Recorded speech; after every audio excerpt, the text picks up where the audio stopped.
Hello दोस्तों, अद्भुत कहानी सागर में आपका स्वागत है। आज की हमारी कहानी है अधूरी ख्वाहिश। अरे भाभी, क्या सारे दिन बस काम में लगी रहती हो? कभी तो अपने लिए थोड़ा वक्त निकाला करो। काम तो उम्र भर ही रहेगा। भाभी, जीते जी अपनी ख्वाहिशों को पूरा कर लो। क्या पता मरने के बाद ऊपर वाला हमसे अपनी आखिरी ख्वाहिश ही ना पूछे। रिया हंसते हुए बोली। कभी तो अपनी ख्वाहिशों के बारे में सोचो। मेरे ससुराल वालों ने कुछ दिन आउट ऑफ स्टेशन चलने का प्लान बनाया है। आप भी चलो, ताकि हम मिलकर मस्ती करेंगे। फ़ोन पर ननद रिया ने अपनी भाभी श्रुति से कहा, दीदी, आपको तो पता है घर की सारी जिम्मेदारी मुझे ही उठानी है। तुम्हारे भैया सुबह जल्दी ऑफिस जाते हैं। उनके लिए नाश्ता बनाना, बच्चों का टिफ़िन तैयार करना और घर की सफाई। खुद के लिए समय निकालना भी मुश्किल है। सासू माँ होती तो उनके भरोसे घर छोड़कर कुछ पल अपने लिए जी लेती, अपनी अधूरी ख्वाहिशों को पूरा कर लेती। लेकिन क्या करूं, एक औरत का काम तो मरने पर ही छूटता है। श्रुति ने कहा, अरे मेरी प्यारी भाभी, एक बार आप भैया से बात तो करना, देखना वो मना नहीं करेंगे। मुझे जवाब ज़रूर देना। रिया ने फ़ोन काटते हुए कहा। श्रुति और रिया कहने को तो ननद और भाभी है, लेकिन दोनों का रिश्ता सहेलियों के जैसा है। रिया की माँ यानी श्रुति की सास ससुर दोनों ही नहीं थे। ससुर तो काफ़ी साल पहले ही गुजर गए थे और सास श्रुति की शादी के 2 साल बाद ही घर की सारी जिम्मेदारी श्रुति के कंधे पर डालकर परलोक सिधार गईं। जब से ही श्रुति ने अपने परिवार के साथ साथ ननद रिया को भी एक बहन और बेटी जैसा प्यार करती है। रिया जानती है कि श्रुति ने इस घर के लिए कितना त्याग किया है। शादी के बाद श्रुति भी जॉब करना चाहती थी, लेकिन माँ के गुजर जाने के बाद श्रुति ने अपनी सारी ख्वाहिशों को मार डाला था। बस अपने ही घर परिवार और बच्चों में मगन हो गई थी। लेकिन जब भी रिया अपने ससुराल वालों के साथ कहीं जाने का प्लान बनाती तो अपनी भाभी के साथ चलने के लिए ज़रूर बोलती थी। आज भी रिया ने कॉल इसीलिए किया। रिया के कॉल के बाद श्रुति का मन तो बहुत था कि वो भी आउट ऑफ स्टेशन जाए, खूब मस्ती करे, ढेर सारी शॉपिंग करे, बच्चों के जैसे झूले और बोटिंग का मज़ा ले। लेकिन घर की जिम्मेदारी के आगे कुछ नज़र ही कहाँ आता है। मन ही मन सोचने लगी कि अगर रोहन से उसने बात की कि रिया दीदी का कॉल आया था कुछ आउट ऑफ स्टेशन जाने के लिए, तो वो कहीं ये ना सोच लें कि मैं घर की जिम्मेदारी को छोड़कर अपनी ख्वाहिशों के बारे में सोचने लगी हूँ। अगर मैं चली गई तो घर का सारा काम बच्चों को और रोहन को ही करना पड़ेगा। अब बच्चे पढ़ाई करेंगे या फिर घर का काम? नहीं नहीं, उनकी पढ़ाई में विघ्न पड़ेगा।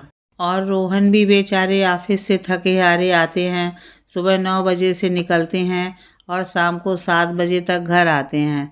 हम औरतें तो फिर भी घर के काम से फ्री होकर कुछ देर आराम कर लेते हैं, लेकिन मर्द बेचारा सारा दिन खड़ा ड्यूटी देता है। श्रुति के मन में कितने ही ख्याल आ रहे थे और उन्हें सोचकर वो चिंतित हो रही थी। नहीं नहीं, इन ख्वाहिशों का क्या, ये तो कभी भी पूरी हो जाएंगी। पहले बच्चों की पढ़ाई और पति का ख्याल रखना ज़्यादा ज़रूरी है। श्रुति ने दिमाग में से ख्याल निकालते हुए कहा और अपने काम पर लग गई और अपनी दुनिया में मस्त हो गई।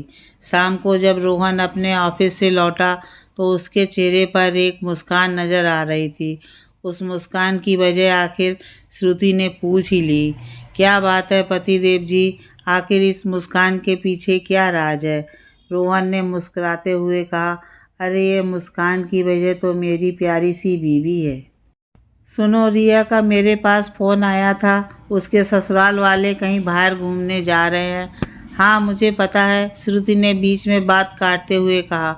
मैंने दीदी से मना कर दिया कि मैं नहीं चल सकती, बच्चों और पति को छोड़कर। अच्छा, तुम नहीं जा सकती थी तो हम तो चल सकते हैं ना? रोहन ने कहा। क्या? श्रुति ने आश्चर्य से कहा। हाँ मेरी भोली पत्नी, मैं ही बेवकूफ़ पति हूँ जो कभी अपनी पत्नी की अधूरी ख्वाहिशों को पूरी करने के बारे में सोचा ही नहीं। बस हर वक्त काम में लगा रहा, और तुम भी ना बिल्कुल बुद्धू हो।